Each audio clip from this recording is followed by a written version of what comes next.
रुक करेंगे दूसरी खबर का, जहां बिहार की राजनीति में एक बार फिर उबाल है। इस बार आग भड़की है वक्फ अधिनियम 2025 से, जिसे संसद में पारित कर दिया गया है। इस विधेयक ने देश भर में बहस छेड़ दी है, लेकिन इसका सबसे तीखा असर बिहार में दिख रहा है। राष्ट्रीय जनता दल के नेता और पूर्व उप मुख्यमंत्री तेजस्वी यादव ने इस कानून के विरोध में जो रुख अपनाया है, उसने न केवल राज्य की राजनीति को हिला दिया, बल्कि ये संकेत भी दिया है कि आने वाले विधानसभा चुनावों में ये मुद्दा केंद्र में रहेगा। पटना में आयोजित प्रेस कॉन्फ्रेंस में तेजस्वी ने साफ कहा है कि अगर हमारी सरकार बनी तो ये वक्फ बिल सीधे कूड़ेदान में फेंका जाएगा। तेजस्वी यादव ने अपनी बात में कोई झिझक नहीं दिखाई। उन्होंने पूरे आत्मविश्वास से कहा कि यह कानून असंवैधानिक है और यह भारत के संविधान के अनुच्छेद 26 का उल्लंघन करता है।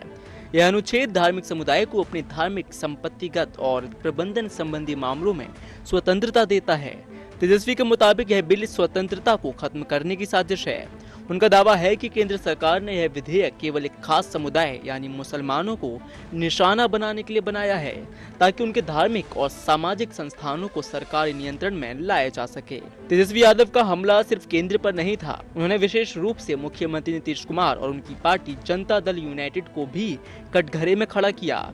उन्होंने कहा कि जेडीयू ने संसद में इस बिल पर अपनी स्थिति स्पष्ट नहीं की, बल्कि भाजपा के साथ मिलकर इसका समर्थन किया। तेजस्वी ने सवाल किया कि जब देश भर में मुसलमान इस विधेयक के खिलाफ आवाज उठा रहे थे, तब बिहार के मुख्यमंत्री नीतीश कुमार ने एक शब्द भी क्यों नहीं कहा? क्या यह खामोशी उनकी सहमति नहीं दर्शाती?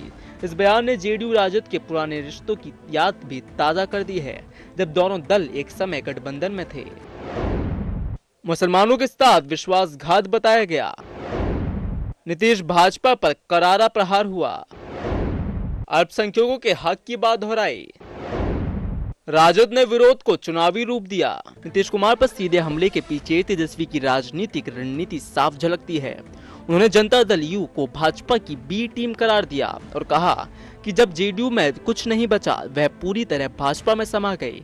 तेजस्वी का यह बयान बिहार की उस मुस्लिम ओबीसी राजनीति को पुनर्जीवित करने की कोशिश माना जा रहा है, जो लंबे समय तक राजद की ताकत रही है।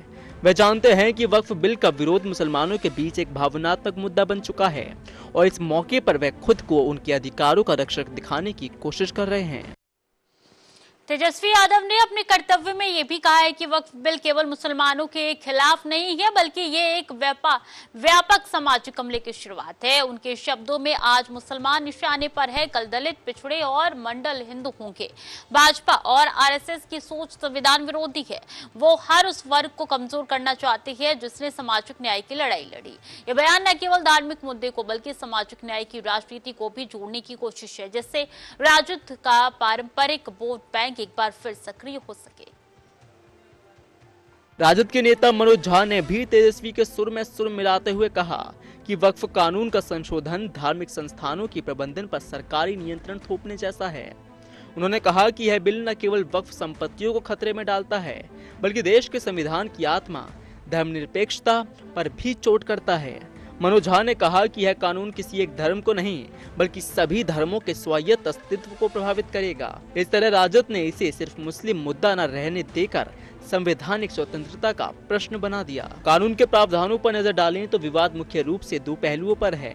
पहला, अब वक्फ संपत्तियों को केंद्रीय पोर्टल के माध्यम से दर्ज और प्रबंधित किया जाएगा, जिससे केंद्र का नियंत्रण बढ़ेगा।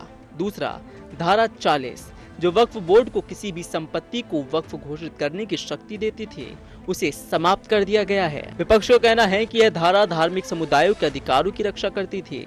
इसे हटाना उनके संपत्ति अधिकार पर आघात है। भाजपा का तर्क है कि इस बदलाव से पारदर्शिता बढ़ेगी और भ्रष्टाचार कम होगा। संसद में जब ये विधेयक चर्चा के लिए आया तो विपक्षी दलों ने कड़ा विरोध किया। कुछ सांसदों ने कहा कि यह बिल सामाजिक धार्मिक संतुलन बिगाड़ देगा, जबकि सत्ता पक्ष ने इसे सुधारात्मक कदम बताया। लोकसभा में 288 सदस्यों ने इसके पक्ष में वोट किया और 232 ने विरोध किया। राज्यसभा में 128 ने समर्थन और 95 ने विरोध किया। ये आंकड़े दिखाते हैं कि विपक्ष की एकजुटता सीमित रही, लेकिन मुद्दा व्यापक रूप से गूंजा। बिहार के संदर्भ में इस वोटिंग का सीधा प्रभाव देखने को मिल सकता है, क्योंकि राज्य की राजनीति धर्मनिरपेक्षता और सामाजिक न्याय पर टिकी रही है। धारा 40 का अधिकार समाप्त किया गया। अब हर संपत्ति केंद्र पोर्टल में दर्ज होगी। ऑडिट अनिवार्य, पारदर्शिता की दलील दी गई। विपक्ष बोला धार्मिक नियंत्रण की चाल। तेजस्वी यादव ने अपने भाषण में केवल विधेयक का विरोध नहीं किया, बल्कि यह वादा भी किया कि अगर राजद की सरकार बनी तो वह इसे राज्य में लागू नहीं होने देंगे। उन्होंने कहा कि राज्य सरकार के पास अधिकार है कि वह केंद्र के कुछ कानूनों को लागू करने में मना कर दे और हम ये करेंगे। हालांकि संवैधानिक विशेषज्ञों का कहना है कि ऐसा करना आसान नहीं होगा, क्योंकि वक्फ कानून सूची संघ क्षेत्र के अंतर्गत आता है। फिर भी तेजस्वी का यह बयान राजनीतिक दृष्टिकोण से बड़ा दाव माना जा रहा है, एक ऐसा दाव जो उन्हें मुस्लिम वोटों का मजबूत संरक्षक बना सकता है। इस बयान का असर तुरंत दिखाई दिया। राजद के कार्यकर्ताओं ने कई जिलों में विरोध प्रदर्शन किए, जबकि एनडीए समर्थकों ने इसे राजनीतिक नाटक कहा। भाजपा के प्रदेश नेताओं का कहना है कि तेजस्वी यादव का विरोध केवल वोट बैंक की राजनीतिक है, लेकिन राजद ने इस अभियान को एक संवैधानिक आंदोलन का रूप देने की कोशिश की। तेजस्वी ने अपने भाषणों में बार बार कहा है कि आंदोलन सिर्फ एक धर्म की नहीं बल्कि सभी धर्मों की स्वतंत्रता का है। उन्होंने बिहार के लोगों से अपील की है कि वो इस संविधान विरोधी कदम के खिलाफ आवाज उठाए। वक्फ बिल के समर्थक कहते हैं कि देश में हजारों वक्फ संपत्तियां ऐसी हैं जिनका सही लेखा जोखा नहीं है। कई जगहों पर भ्रष्टाचार और संपत्ति हड़पने के मामले सामने आते रहे हैं, इसलिए इस कानून में पारदर्शिता लाने और वक्फ बोर्ड के जवाबदेह बनाने की कोशिश की गई है। वहीं विरोधियों का कहना है कि यह कदम अल्पसंख्यकों के धार्मिक संस्थानों को सरकारी जकड़ में डालने का तरीका है। यह टकराव अब सिर्फ विधेयक तक सीमित नहीं रहा, यह देश की विचारधारा की लड़ाई बन गया है। एक और धर्मनिरपेक्षता और दूसरी ओर केंद्रीकृत नियंत्रण की नीति। बिहार जैसे राज्य में जहां धर्म, जाति और सामाजिक समीकरण राजनीति की धुरी हैं, वक्फ बिल ने एक नई लकीर खींच दी है। तेजस्वी यादव का यह रुख न केवल मुस्लिम मतदाताओं को बल्कि दलित पिछड़े वर्गों को भी आकर्षित करने की रणनीति का हिस्सा है। वह इस बहस को लेकर धार्मिक अधिकारों तक सीमित नहीं रखना चाहते। उनका मकसद है कि इसे सामाजिक न्याय और संवैधानिक अधिकारों की लड़ाई में तब्दील करना। इस तरह वे अपने पिता लालू प्रसाद यादव की मंडल राजनीति को नए संदर्भ में पुनर्जीवित कर रहे हैं। दूसरी ओर नीतीश कुमार की स्थिति जटिल हो गई है। एक और उन्हें अपने सहयोगी भाजपा के साथ तालमेल बनाए रखना है, दूसरी ओर उन्हें राज्य में अपनी सेक्युलर छवि भी बचानी है। राजनीतिक विशेषज्ञों का कहना है कि यह मुद्दा आने वाले चुनावों में नीतीश की सबसे बड़ी चुनौती बनेगा। भाजपा इस बिल को संविधान सम्मत सुधार बताकर जनता के सामने पेश करेगी, जबकि राजद इसे विश्वासघात और संवैधानिक अतिक्रमण के रूप में प्रचारित करेगा। दोनों पक्षों के बीच यह टकराव बिहार की राजनीतिक दिशा तय कर सकता है। राजद ने सड़क से संसद तक मोर्चा खोला।